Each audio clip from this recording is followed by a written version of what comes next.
This is the WinBeta podcast for April 3rd, 2015. I'm joined by Sean Michael. Say hi, Sean. Hi there, how's it going? And we're just going to be talking about this week's Microsoft news. So, yes, this is the first podcast without the wonderful Michael. Michael has moved on to bigger and better things, which is... I'm very sad about that. I miss him greatly. Michael, come back! Wait, I have Michael the Red... Does this help? I have Michael the Red Panda. He's right here. Oh, thank God, Michael. Come on, go on with it. He's here now. This is the new Michael. That's actually his name. That wasn't just a shtick for the show. Right, well, with Michael sitting on the side now, I guess, we are doing the podcast without him, so there you go. So we are going to just dive straight in, I guess, with this week's stories. And up first, Microsoft announced the Surface 3, which we exclusively unveiled that they were going to be launching a new Surface in the next month, and they announced it fairly quickly, being within a week of us unveiling that news. So the Surface 3 is a Surface. It's a non-Pro Surface, so the Surface Pro 3 will be the more expensive, higher-end version of the Surface 3, whereas this Surface is the lower end, which is an Atom-based tablet, which means it runs full Windows 8.1. So you can run Chrome on it, if you will, and all of that great stuff. The baseline configuration will be $499, which includes 2 gigabytes of RAM and 64 gigabytes of storage. The one-up from that will be $599, being at 4 gigabytes of RAM and 128 gigabytes of storage, so pretty much double what you get on the 2 gigabyte version. Definitely the starting point for me. Yeah. And then there's also there's two LTE models, so a 599 version for 2 gigabyte RAM, 64 gigabyte, or a 699 version with 4 gigabyte of RAM and 128 gigabytes, both with LTE. So for those who go on the go, you will be happy to know that you can now pre-order a LTE-based Surface 3. Sean, are you going to be getting one of these? Want to, yeah. I honestly, I'd seriously look into it. It depends, because I've gotten more into editing things now, like the podcast and videos for WinBeta. I probably have to look towards the Pro line, but it's quite alluring, particularly for the price point. I also like the size. I almost prefer the 10-inch screen range for what I use it for than the 12-inch screen that the Pro line has. And so when I look at something like this, if it could do all the processing that I needed and had enough storage, then I definitely look into one of these. I have a girlfriend whose boss is looking into the Surface line. I was like, wait a month. Like, you don't need it for Adobe Premiere Pro or anything like that. Like, trust me, you're going to want to look at the Surface 3 next month that comes out. Yeah, I mean, it's not a bad device. People are saying it's not a low-end device. No, it's not a low-end device. It's a very premium device. It's a 10.8-inch 1080... sorry, is it 1080? 1920 by 1280. 1920 by 1280. Pixel resolution, so that's 214 ppi, which is not bad. That's definitely at the resolution in which you shouldn't be expecting to see pixels. I mean, a lot of... Yeah, sorry. No, you say a lot of these specs stack up well against my Surface Pro 2 now. Yeah. It's not a bad which thing. is... No one would call a low-end... It's an older device now, but it's not a low-end device. No, not at all. So, are people really calling it that? No, not low-end, but they're saying it's not Pro. Why would you get this one when you get the Pro? Because admittedly, because the Surface 3 comes with the Surface 3, you don't get the pen with it or the keyboard, unlike the Surface Pro, in which I think you get the pen with it, right? The Surface Pro 3. But I've seen some people saying things like, "Oh, the Surface 3 with a keyboard and pen is only it's more than the Surface Pro 3 without it." And it's like, yeah, but out of these two devices, the one that you're more likely to use without a keyboard is the lower device, right? Yeah, that's true. Like, there's no way you're going to buy a Surface Pro 3 or when the 4 comes out and not get a keyboard. No, yeah, you're right. It's entirely right. But it is for those who... Because the Surface... You could say that, but then again, the Surface 3 is kind of aimed at being a productive tablet too, with Word and stuff, because it comes with Office 40 gear, is it? Office 365? It comes with an Office subscription, so you're not going to really be using Office without a keyboard, are you? I guess not. I mean, I know you can, but whether maybe you will... OneNote, but I mean, that's about it. And again, the pen comes separately, so... Yeah, that's true. No, I'm not thrilled, but they must do this for a reason. You know, it's people want these things lower priced, and they see that starting point starting at $499, and that gets people to look. And so I think, you know, that's what they have to do for marketing and stuff. Yeah. Well, I'm definitely interested in one of these devices.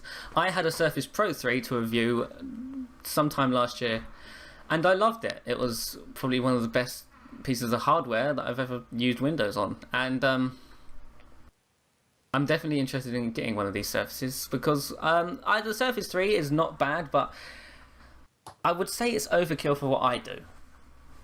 I write stories, I watch YouTube sometimes, and yeah, sometimes I do a bit of video editing, but you don't really need an i-core to an Intel Core. Sorry, Intel, is it Intel I?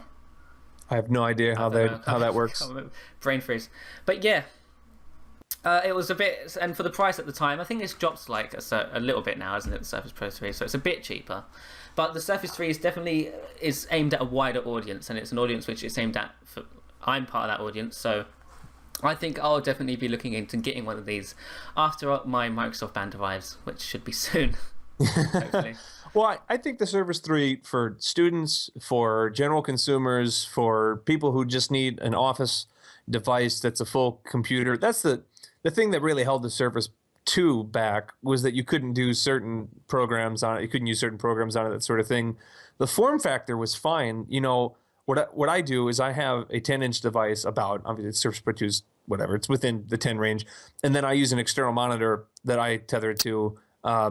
It's a touchscreen monitor, and that's great for me. If I wanted to, so it's my only device, so I might need to look more towards the Pro just because of what I need. But honestly, me a year ago, before I had this job, I wouldn't have needed to do that. I would have been absolutely fine without it.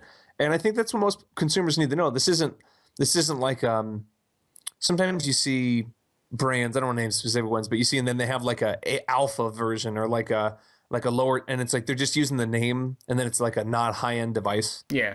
That's not what it is. Like, this is a good device that just is for a different demographic. Yeah.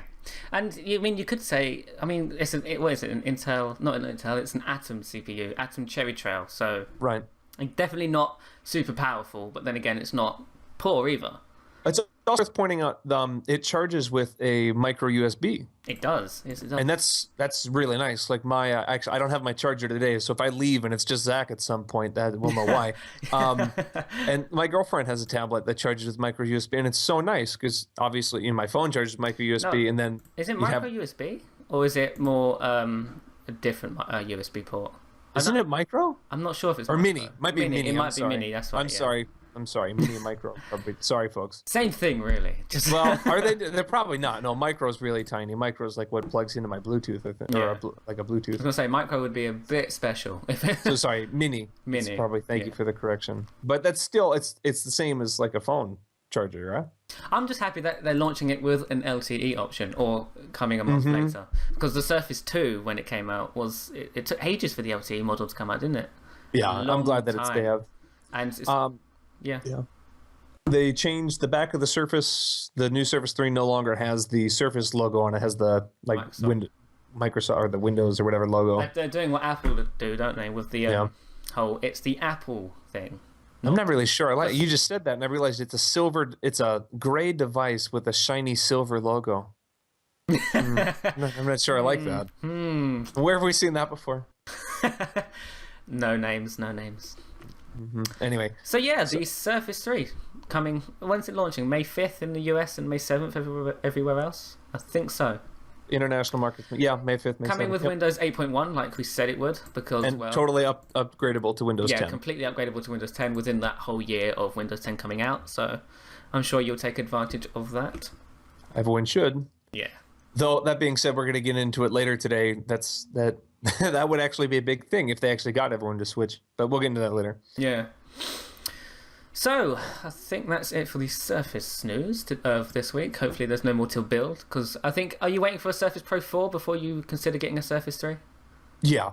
For me personally, just because I might need to get into like the 8 gigabytes of RAM range. Yeah. You want a really powerful one, then, do you? Well, if it's my only device, and I need to do video editing for work, so So is the Surface your only device? yeah. You don't have a desktop or a laptop? No, I have like a 20-something inch touch monitor that I just extend it to. Oh wow, you are living on the go, my friend. Well, it's nice because I can carry it to school, handwrite notes, and then bring it home, and then just tether it to my monitor. Is that the main reason why you don't run the Windows 10 preview? Yeah, because it's my only device. Yeah, if I had 2 devices, I'd definitely have that on one of them. Well, good news for me. IE just crashed. Yeah? Let me get that back up before we move on to our next story. I can tell them what the next story is. You tell them what the next story is. So it's next. Microsoft releases Windows 10 build 10,049 to insiders. It includes Spartan and more. So we got a better look at Spartan and that sort of thing. There are a few bugs and that sort of thing that we outlined in our article. But the biggest thing is this is a Spartan release. So it's definitely the focus on this particular one. Zach, did you actually do it? Did you do a video on this one? Or I did. You I do a video on all of them because I love Windows. And for the podcast listeners who aren't seeing the video, I'm just showing everybody what Spartan looks like right now. The UI is lovely, don't you think, Mike? Sean? Yeah. I like Spartan.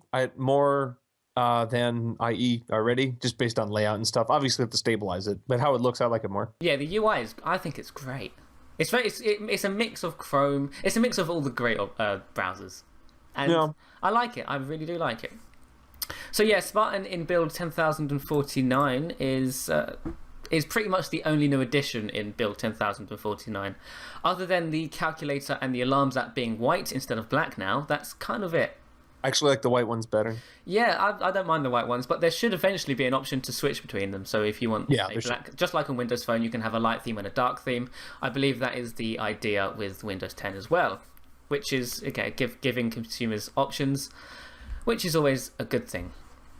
So yeah, also for those developers who were installing this build, keep in mind that Visual Studio 2015 has some issues with it. So Microsoft warns developers not to install this build and to wait for a fix, which it may have been released by now. I'm not entirely sure. Can I ask you a question? I'm watching the video here.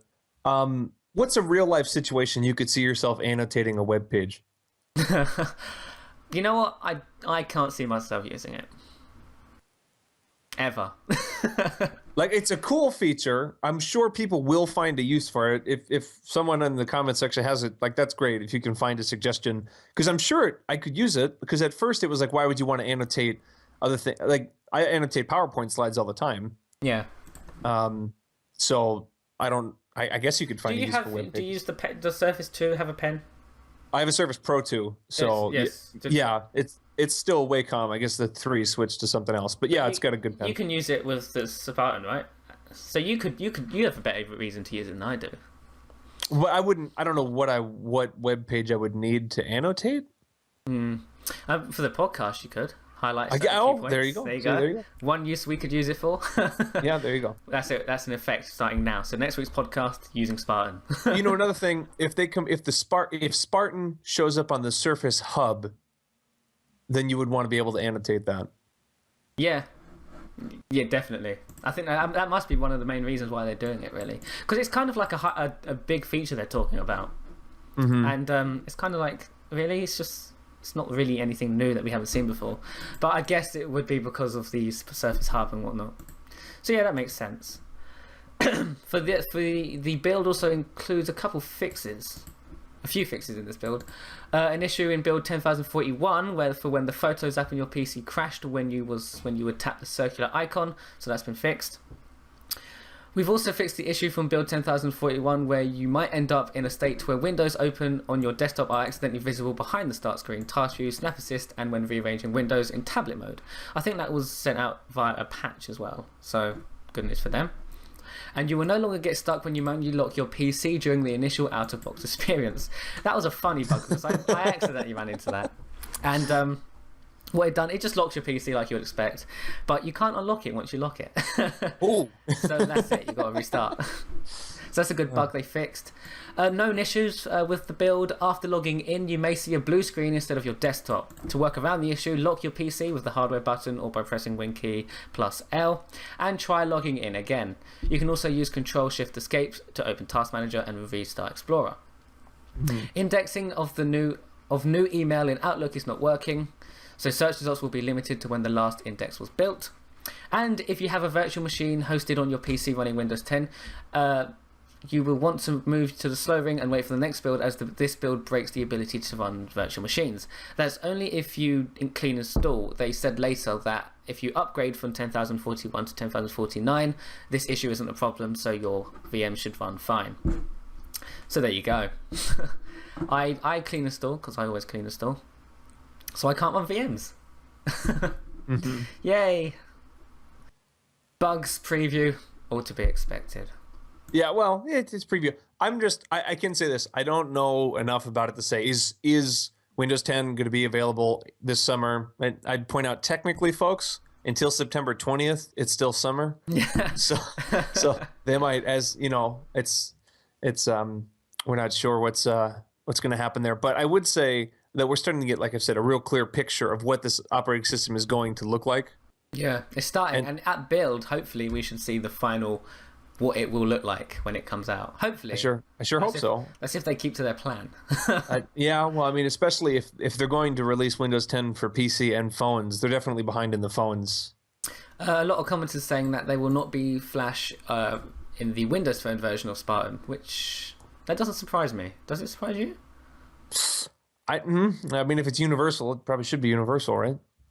That's true. I guess you're right. But I mean, the iPhone doesn't do Flash. Android, I imagine Android does do Flash. But I'm not going to miss Flash on Windows Phone, because HTML5 is kind of, 50-50 with it. Yeah. Oh, that's a good point. Commenter said it's not universal. It's called Windows app. You're right. It's they're not Windows apps. Our mistake. Yeah, that's true. It's Metro, goddammit. Modern. No, it's no. They are Windows apps. I don't know. I mean, I'd have to see. It's with a lot of these things. I don't know a lot of the tech specs. So I mean, if it gets in the way of me doing stuff, then I'm going to want it to be different. If I can't functionally see it different, I don't really care. Yeah. Also, yeah, you are right, Sargon. Spartan right now is missing a ton of things, and that's to be expected, because Spartan isn't ready. It's not a final piece of kit. It's still missing a bunch of stuff that aren't ready. I believe the IE team said that it was about 30% done in the build that we were given, so a lot of work to be done before RTM in June, maybe. We'll see. What the rumours say, so there you go.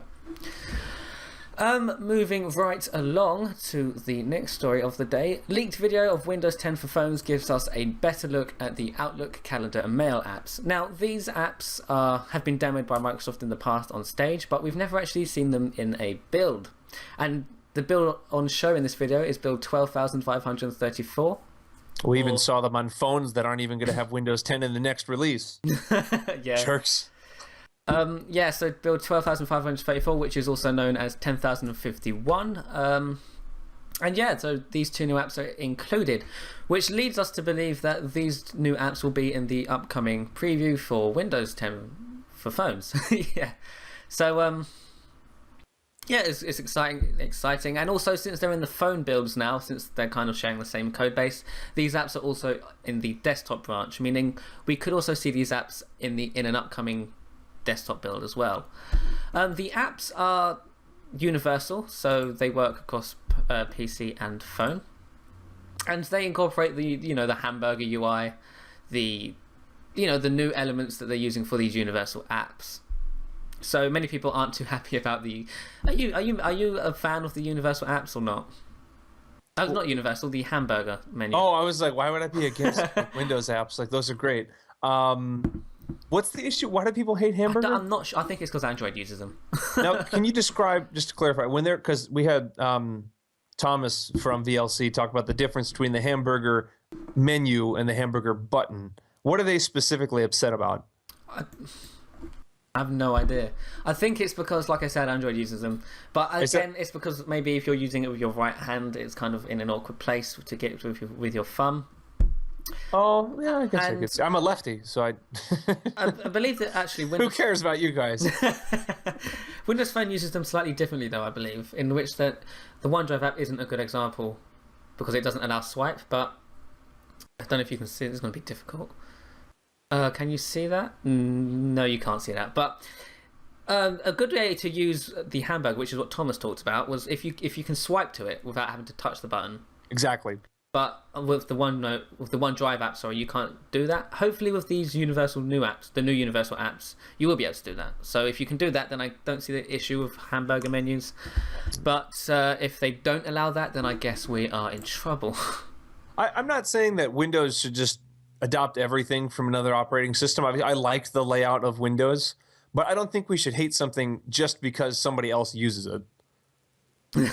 Yeah. Like if you don't like it because you don't like it, like that's like your opinion, like that's like your right to do. But like if it's just I don't like it because Android uses it, it's like 80% of the world uses Android, right? So at least a few people like it. Well, are we the 5% now? I'm not sure what percentage we are. I don't know. 5 between 0 and 5, maybe. Yeah. 6. Well, Worldwide usage. I don't think we should hate things just because somebody else uses it. I think that's kind of silly. Yeah, kind of silly indeed.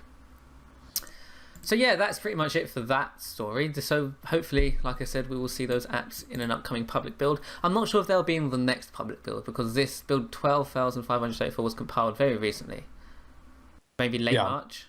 And yeah, I'd imagine. Gabe all on Twitter said they were testing a build prior to the. I think it was prior. I'm not entirely sure. I could check. I'm going to check right now. I got a question for you, Zach. Go on then. How do they do their displays using Windows 10 if it's not available? Are they just on a build that isn't released yet? Yes. But why do they trust a build that's not released to do a global display, but not to give it to people? That's a good question. I imagine they do some internal testing. Because we saw the Lumia 930 running like some of these new Windows apps, but then not only did the next build not have it, the following build after that might not have it either. And it's like, well, how can there be a bug that makes the Lumia 930 not able to use Windows 10 if I've seen them using a Lumia 930 with Windows 10? Well, I imagine because bugs do appear, just come up randomly, don't they? If you fix a bug, 10 more bugs appear. So I guess. But the UX bug is it's the reason why the 9th. We should actually talk about this. Gabe outlined the devices which will be getting the upcoming technical preview for phones, and the 930 wasn't there. And he said that was due to a bug with the UX and not scaling properly, so everything comes up super tiny. So if you've used a high-end laptop or desktop with if you've used a 4K monitor or a QHD screen, you will know that you have to enlarge things, DPI scaling to about 200%, maybe a bit higher, to get things to actually look good. If you use DPI at 100% on a really high resolution screen at a small size, things look tiny and you can't see them. So this is the same problem seen on the like really tiny, very tiny, like comedically looks like an April Fool's joke, tiny. April Fool's, yeah, and yeah, so they're going to hopefully fix that. They said if they can get it fixed before the build that they want to send out is sent out, then obviously the 930 will get it, but they might not. So you will have to wait and see, I guess. No build this week by the looks of things for the phones. So maybe next week. They did say they wanted about a week to test the build. Well, they did release Microsoft DOS for Windows Phone, so they were probably hard at work on that. Instead, we did get my MS-DOS for Windows Phone. And which, the funny thing is, it's like a real thing. It does. All the commands work. It's not a fake thing. Like you can open Internet Explorer, like you can actually use like MS-DOS for Windows Phone and take pictures with it and all sorts of crazy stuff. I can format the C drive. Yeah, exactly. Like, isn't that amazing? No, it's a good joke. It's a practical. I like these jokes. I hate April Fools when it's fake news, but when they do this, great.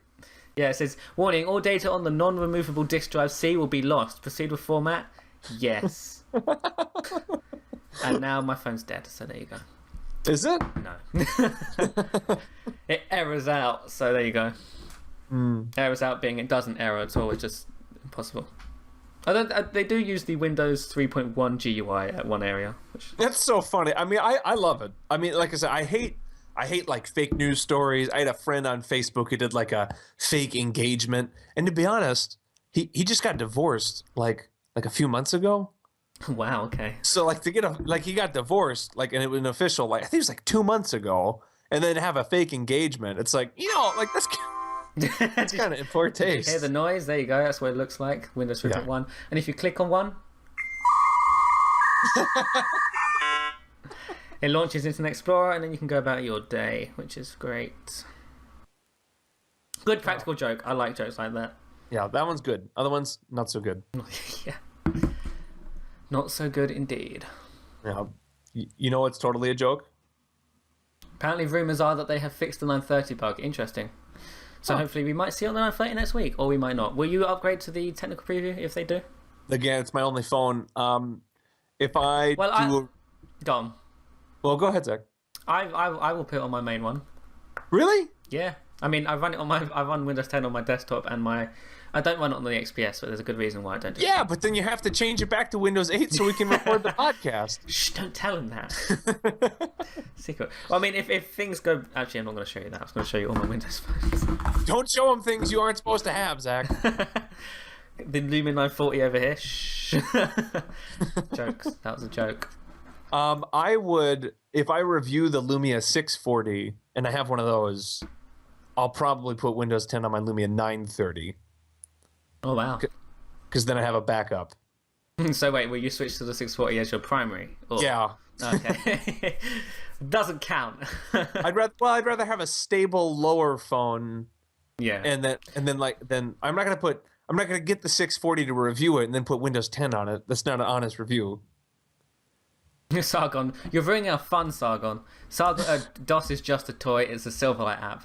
They made it in WinRT. It would have access to user documents at least, so it would have been more useful. It's an April Fool's joke, Sargon.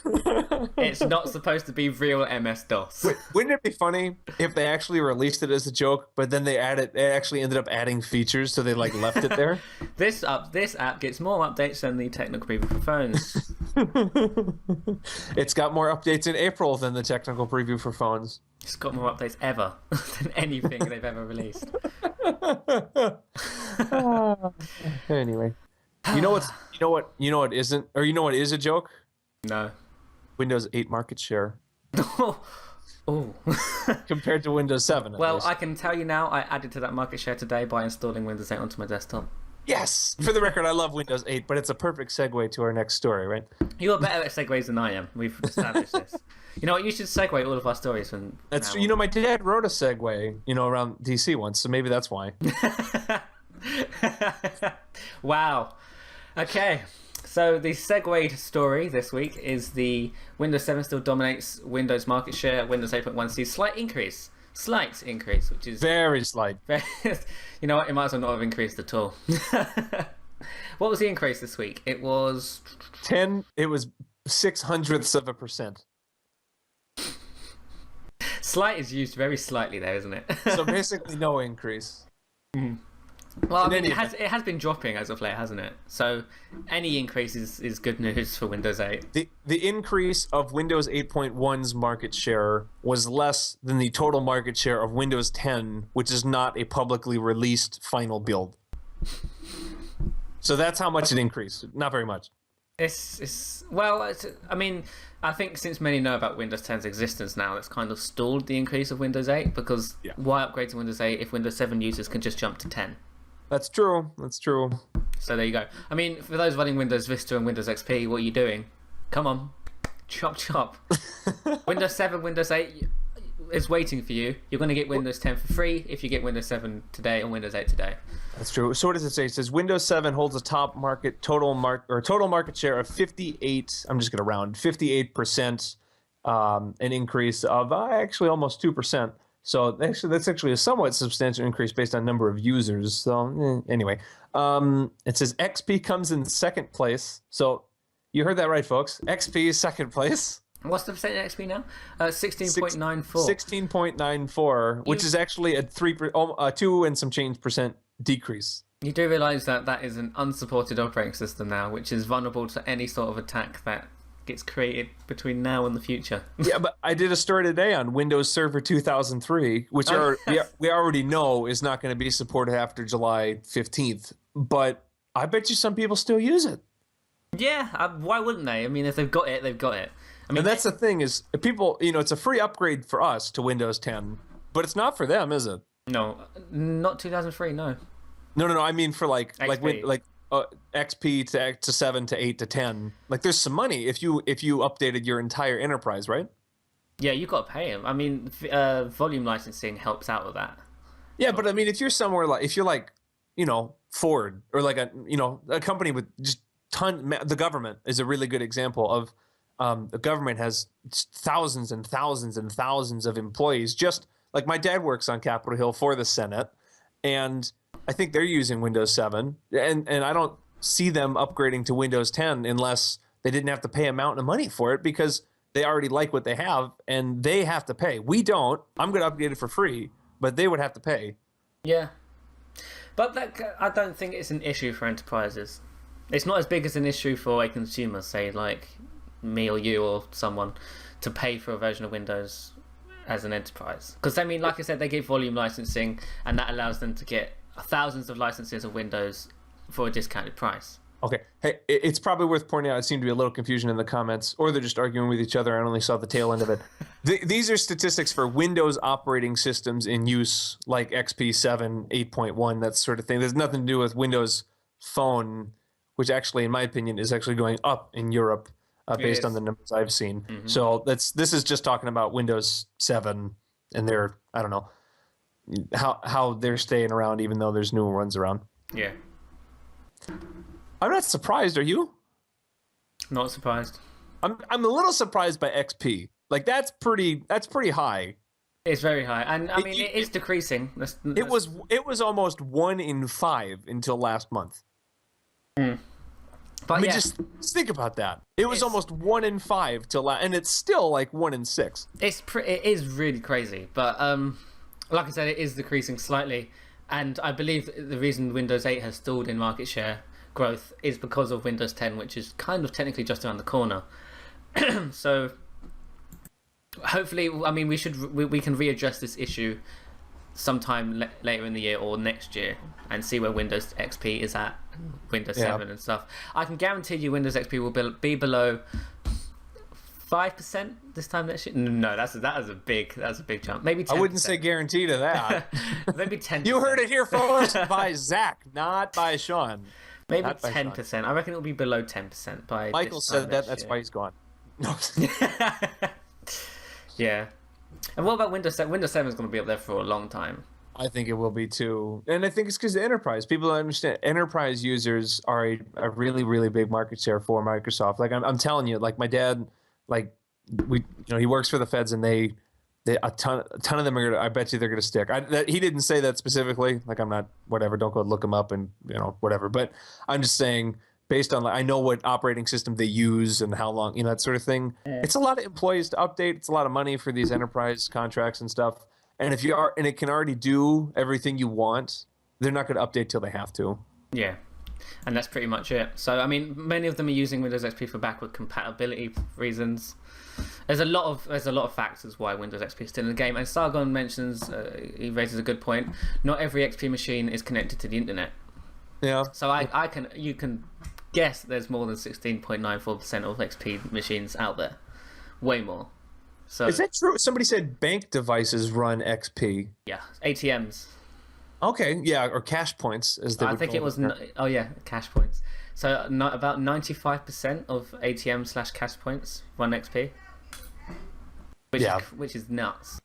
Well, but again, that's another one of those like they've made it work, and until it's a security flaw, they're not going to not do it. It's a security flaw already, isn't it? Yeah, I guess you're right. If it's an unsecured, unsupported, that's a good point. It's funny. I was on the bus today. And there was an error message on the screen about like what bus stops are coming up, and it was definitely like an older version of Windows. You see that all the time in places like airports. Yeah, like the blue screen of death. Yeah, it's a I was frequently cross King's Cross every a few days in the week. That's where sometimes I go that way to go to work, and they've got like these big screens. mm-hmm. Sometimes train information, sometimes just advertisements. And more often than not, you'll walk past one that says blue screen of death, and it's usually Windows XP or Windows Vista. So it's just like, you know what? You deserve that. It's amazing because you get some, and we write a story, and it's like hospitals using the Internet of Things, or like public transport systems, like totally revamping their systems with new advanced technology, and then you're like, one of the busiest train stations in the world running Vista. And it's like, are you kidding me? Like, now, okay, don't get me wrong, they're a little backward. Is that the one that charges you money to go to the bathroom, or is that St. Pancras? I don't know. I've never been to the toilet at King's Cross. I don't think King's Cross does. One of the two main train stations in London charges you like 20p or 25p to like go use the restroom. That's not. I'm not surprised by that. To be fair. And so that's like a little. I mean, they're a little backwards in some of these London train stations anyway. Don't get me wrong, but yeah, you see those error messages all the time. You see them all the time. Yeah, I've seen jokes. People, put their card into an ATM, and the error message comes up. Yeah, it happens. Yeah. Crazy. So hopefully this time next year it'll be a different story with Windows XP. Not so sure about Windows 7. Maybe the free Windows 10 upgrade will convince a large majority. Then again, it might not. I mean, Windows 10. One of the reasons why Windows 8 failed was because of its perception with the public, and that's kind of journalists' fault for saying it's crap. I actually love Windows 8. I especially like Windows 8.1, but I can see why people didn't want to switch. Yeah, I can too. Before you joined the website, I think there was only a few of us back when I wrote this, but I wrote a piece saying how I love Windows 8, but I'm going back to Windows 7. This was a long time ago. And I outlined a bunch of things why Windows 8 is great and whatnot, but why it's not for me. And I mean, the biggest thing was the reason why I was going back to Windows 7 was because of I don't need to use a touch-first operating system on my desktop. Right. And then somehow, I don't know what happened, along the way I kind of got used to Windows 8. Now you're on Windows 10. Now, yeah. Kind of. Now I'm on Windows 10, so happy ever after. Yeah, I mean, I could see it. But, it's funny because Windows 7, you think you know these things. You're like, oh, people are going to like this, they're not going to like that. People joke about certain things. And then you don't see that in statistics. Like, I did this entire story on people who search government websites and the percentages of what operating system they're using, what internet browser they're using. And you'd think, based on all the jokes on 9gag and the internet, that Internet Explorer is this archaic piece of garbage that no one in the world uses. But actually, almost a third of people that search government websites use Internet Explorer. Poor souls. I'm on Explorer right now. Me too, and a minute ago it crashed, if you don't remember. Yeah, that's true. But what build are you on right now? I'm back on Windows 8, so this is a stable build, and it crashed. It crashes all the time for me. I guess 1 in 3, and it's probably over 1 in 4. It's 28%, so it's not quite almost 1 in 3. But yeah, I mean, people. It says here, Chrome 35% about, Internet Explorer just over 28% of people, and that's out of 1.41 billion users or visitors in the last 3 months about use Internet Explorer. But backs up what we said here. 40% of them were running Windows 7. So yeah, I mean, it's still Windows 7's the king on just about anywhere you go when it comes to Windows. Shame. Well, I guess Windows 7 is better than Windows XP, right? I guess. It's weird. It's even though the numbers have XP being used by more devices, it must be because of some of these ATMs and that sort of thing. Because when you look at the government one, 8.1 is almost 10%. XP's only about 3.5%. Yeah. And so it must be like these smaller these personal computer devices running operating systems that are old, because it's almost 3-to-1 when it comes to 8.1 to XP, and that doesn't even include the 1% on 8. Because yes, 1.3% of people that search government websites over the last 90 days are still running Windows 8, not Windows 8.1. Really? Yep, that's what it says. Why? I mean, you get a free upgrade to Windows 8.1. Do it. Aren't they pushing 8.1 via Windows Update now instead of the store? So if you're not running Windows... I mean, saying that, I know somebody who refuses to upgrade to Windows 8.1. Why? Because they don't like change, Sean. But they got Windows 8, which is like the definition of change. Yeah, but once you get used to it, you don't want to change again. And then you tell them that it's kind of the same but different. I think this when you get into the change between 8.1 and 8 is so much smaller than the change between 8 and 7. Have you not met those people who refuse to upgrade from things like iOS 7 to iOS 8? I don't even know how to do that because it's like a system update. Like some features don't even work unless you update. Yeah, but people don't do it. I know countless of iPhone users who, not me, I don't use iPhone. Countless of iPhone users who do not upgrade iOS. I know someone who uses an iPhone 4S with iOS 6, refuses to go to 7, which probably is a good idea to be fair. I know many people. My girlfriend is one who hates up. I'm the one that updates her phone because you like sneak in and like take her phone and update it. Yeah, I'm like, could you go and get us a drink, please? Thanks. And it's her phone. Let's take her phone. Yeah. By the way, honey, we're gonna have a date where neither of us goes on our phone. She's updating. She never really notices unless they change the UI, which was a biggie with iOS 6 and 7. Do you think people know how to update? Because I mean, there are people that like. I went on someone's computer yesterday, and like, I love the person. It's not a WinBeta boss, my other job boss, and they run Windows 8, but they run it as if it was a Windows 7 machine. So you see, like the desktop's got all these or like icons and all this stuff, and it's such a like I scan something and you see like there's just like dozens of scanned things with no sorting mechanism like whatsoever, and it was just like so hard for me to use their computer. But I don't even know if she knows that she has an update or to update or how to update or what she gets if she does update. And she's just smart. Like it's not like she's dumb. It's just computers she uses them as a user. And she doesn't really, if I updated it, she probably wouldn't care. But do you think a lot of people are like that? No, a lot of people are. They just don't know, which is kind of. But I think this is the whole thing with automatic updates. Companies are pushing automatic updates because they know consumers won't deal with it manually. So I think with iOS now, the updates are pushed, and then you get like a little notification saying an update's ready to go. And then My girlfriend's iPhone does that. Yeah. And I mean, Windows Phone does it as well now. Windows Phone never used to do it, but now you would get a little notification when there's one ready to go, and if you click on it, it will go. And I think now with Windows Phone, you can have critical updates, which, regardless of what you want, will install anyway.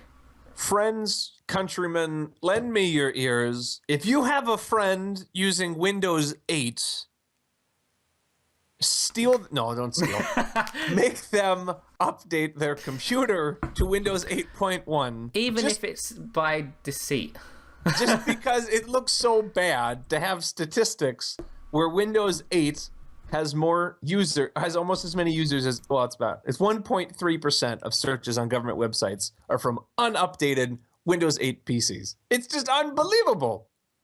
It's terrible. They don't even have to know you're doing it. Just send them away for a minute. Grab their computer, check for updates, and walk away. Just tell them. Did you know you can right-click this thing? Did you know you can right-click? You don't have to say it was you. Just walk away. Say, it must have been automatic. Blame the computer. Easy. That's what I do. Trust me, I'm a big fan of honesty. So in all reality, don't lie to your friends. But do convince them. Convince them somehow. Yes, exactly. Coerce them. Whatever. Anyway, so there's that. Yeah, so there's that. And again, I'm terrible at segues. Try and segue into this one. We're going to talk about something Zach and I actually really care about. Halo 5. What do you mean Halo? Halo 5 Guardians, actually. Halo in general. Halo, I'm a big fan of Halo. I'm probably the biggest fan you'll ever meet. Zach will take all y'all on it on our Twitch channel. Like, serious, put it right, Zach? I'll win. Put it in the comment. You wanna play Zach in Halo? You put it in the comment section, and he will play you on. Well, I don't know about on Twitch, but you can try to play it. I can stream it on Twitch. I'll play all of you. I'll beat you 1-on-1. I'll beat you all. Now what? Now you're big. Now honestly, we haven't talked about video games on the podcast yet. Haven't we? So we're not going to talk about anything else for the rest of the podcast. Halo all the way for the rest. Look, what time are we at? We're like 50 minutes. We can go to Halo. Do you remember in Halo 1, Sean, when No, I think Halo 2 was the first one I really played. Yeah, same with me. I mean, I played Halo 1 story. Beaver Creek. I played the story in Halo 1. Not custom edition, Combat Evolved, which was great. I mean, that's kind of the reason why I fell in love with Halo. I love Halo is so great. I'm so excited for Halo. I don't even have an Xbox right now, and I'm so excited. I have to get an Xbox. Get an Xbox so we can play together. We might. And then I can record the podcast through Skype through the Xbox Connect. Yeah, you can. Yeah. Oh, and then you can walk around the room and it'll follow you. Yeah, it does do that. And it does that without moving the camera. It's all through like software instead of hardware. Well, it's probably but you know what I'm saying. Like it doesn't move the camera. Like no, it's good. It's really good. I mean, you can use it for Skype and stuff. It's really great. So if you've got a big living room and you're on Skype with someone, you just get up all across the room. It'll follow them. And it focuses on who's talking too, right? Yeah. So if I was visiting London and we did the podcast together with the Connect, like it would go on me and then go on you and then go on me and then go on you. So yeah. Sargon raises a thing here. They should release Halo MCC on PC already. Should they? Master Chief Collection. How long has it been out on Xbox One? Since last year? 2014. Yeah, November 2014, I think. Yeah, I mean, I don't know. I don't know why they wouldn't. What do you think? I mean, as a universal game, maybe one of their first universal games, because they've already got. Did you see the Halo Online for the Russian market share? No, I saw you tweet about it. They've built an entire version of Halo for online play, but it's only available in Russia. What's up with? I got a friend, and it's for PC. He used to live in Russia. Maybe we could go over there. Yeah, maybe he can send us the file because I think it works. I think it works outside Russia. I'm not entirely sure on that. Oh. But yeah, they've built an entire. I mean, they might expand it to more markets, but it's a PC. A new. I mean, it's been. When did Halo 2 Vista come out? I've never played a Halo game on a PC. I have. I played Halo Custom Edition. I played Halo 2, and I think and Halo Spartan Assault because that came out on Windows Store. Halo 2 Vista, whenever that came out, I think 2006 maybe. That's how long it's been since a Halo game came out on PC. And do you think they do that to keep it exclusive to the Xbox? Yeah, it's to Xbox. It's to boost Xbox sales. Yeah. I mean, I guess I can. If you could play Halo and Call of Duty and a few other games on a gaming PC, I don't know why anyone would buy an Xbox. Well, I guess some people might, but like, you know what I'm saying. I mean, the Xbox One is more than just a gaming console, isn't it? It's more of a entertainment hub for TV, music. I almost want to buy an Xbox One, and not even if I don't have games, just because some of the other features it has. I mean, I've got an Xbox One right there. I would use it as a TV if I could actually get that adapter, the TV adapter. But you can, but for twice the price. For a lot of money, because they're sold out everywhere, and eBay has them going for double the price, which I'm not willing to pay for yet. Yet. Yeah. Emphasis on. You know what does frustrate me though is in America you have Sling TV, which allows you to get a bunch of really good channels like ESPN 1 and 2. HGTV, Cartoon Network, Adult Swim, and some, et cetera, for only $20 a month per user. And that's in the US only. And then in the UK, you can use a digital tuner and get like Freeview channels, like local news through the Xbox One. And then it works with the Xbox One guide, right? Yeah. But there isn't a location where you can get both of those things that I know of. Because if you were in the US, and you had the Sling TV, so you had like ESPN, ESPN2, and the other ones that I listed, plus like Fox, NBC, ABC, and maybe CBS, and a few other like the network through the air channels. Then you would have like everything that you want on your Xbox One. But there isn't a place that has both of those technologies together, and it's actually quite frustrating. Can't some of the apps integrate into the one guide? I don't know, honestly. I think it's still developing, but we can see this growth. It's really cool. Yeah. I mean, back to the whole digital tuner thing. That, like you said, it connects with the one guide and stuff, but it also turns your Xbox into a DVR. Yeah. So it saves some space on the hard drive, so you can rewind and fast forward live TV and record it.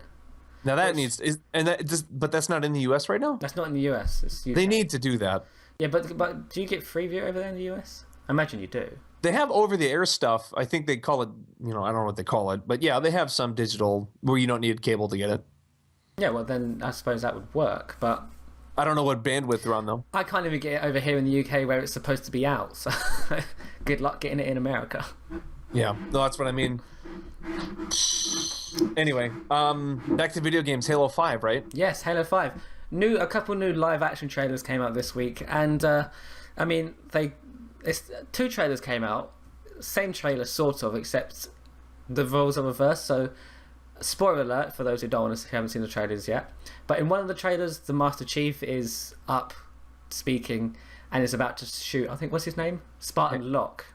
Yeah, And Jameson Locke. Yeah. Yeah, and in the second trailer, it's the other way around. So, Locke's about to shoot Master Chief. So, I mean, and then with the hashtag Hunt the Truth. So, it looks like Halo 5 may focus on both characters. Maybe an option-based, like a story-based, depends on what you choose story, maybe? Yeah, maybe. Well, you know what I'd love is, did you ever play Sonic Adventure 2 Battle for the GameCube? No. Okay. Well, for anyone who did, amazing game, by the way. I think it was rated one of the top 100 Nintendo games ever at the time. Basically, there were two story modes following the same general plot, the good guys and the bad guys. And so when you were on the good guys side, you had to beat and the boss battles collided. And then depending on which side, so you had to do two entire story modes. I think you unlocked something at the end if you did both of them together. I think that's how you had to do that. And so I wouldn't mind something like that, maybe, where one of them you're Locke and the other one you're Master Chief, and because then like on one you're the good guy in both cases, or even if you're the villain, you're the protagonist. Yeah.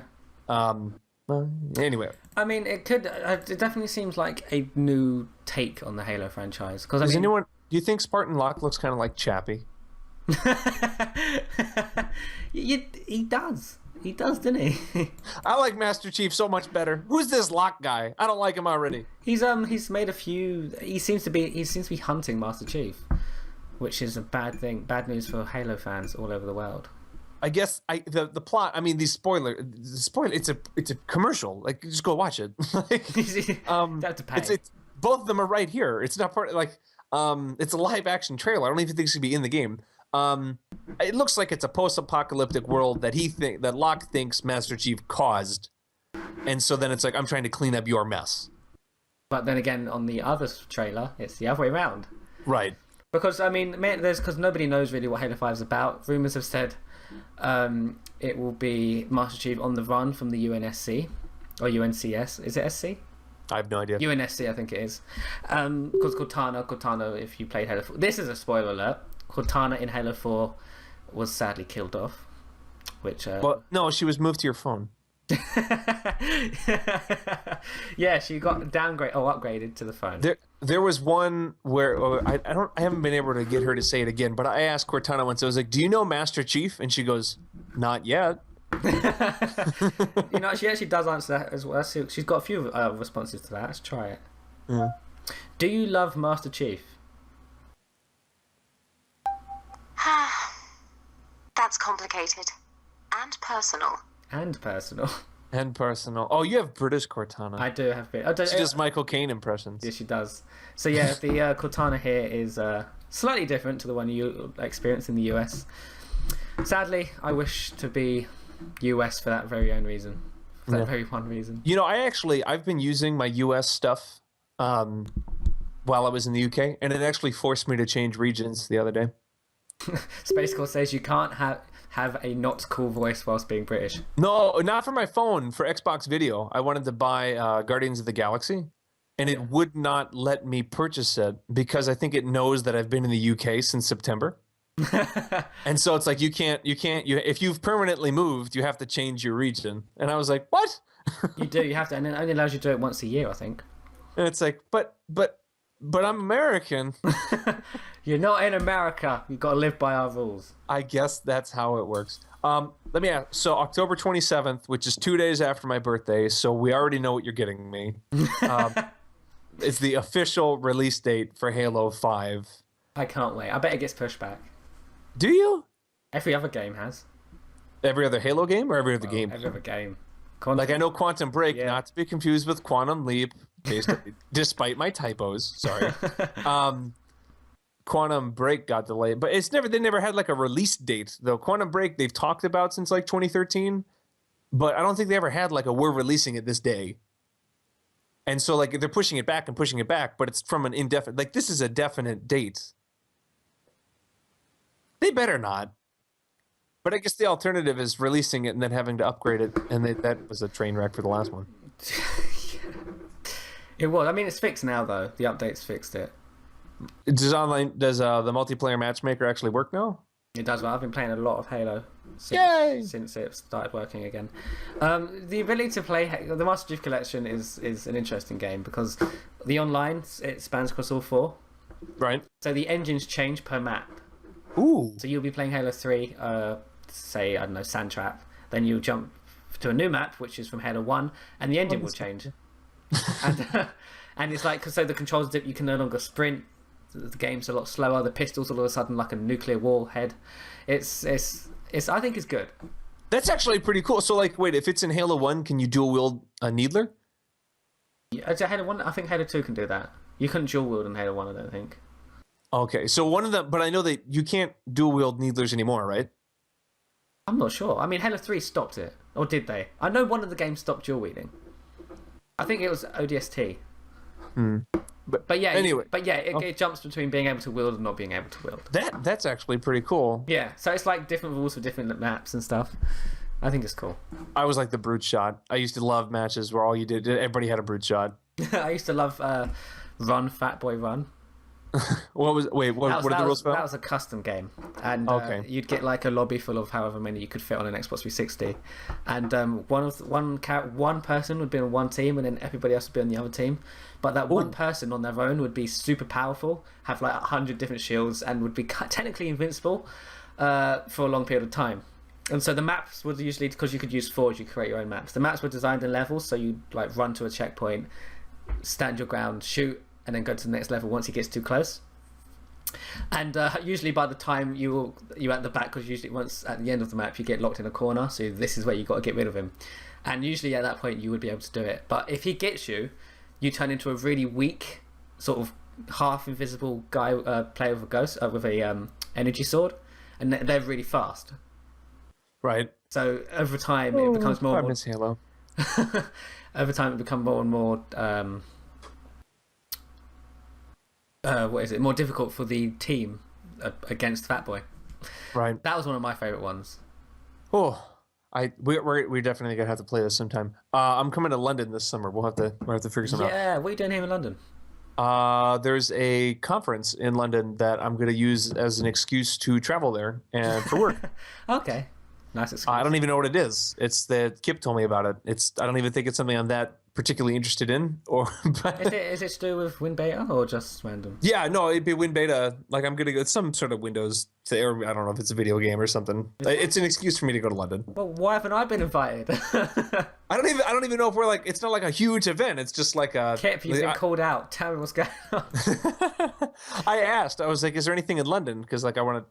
Because we had the Mobile World Conference in Madrid, and I was like, I can't justify skipping university for multiple days to fly to Madrid. Like, no, yeah.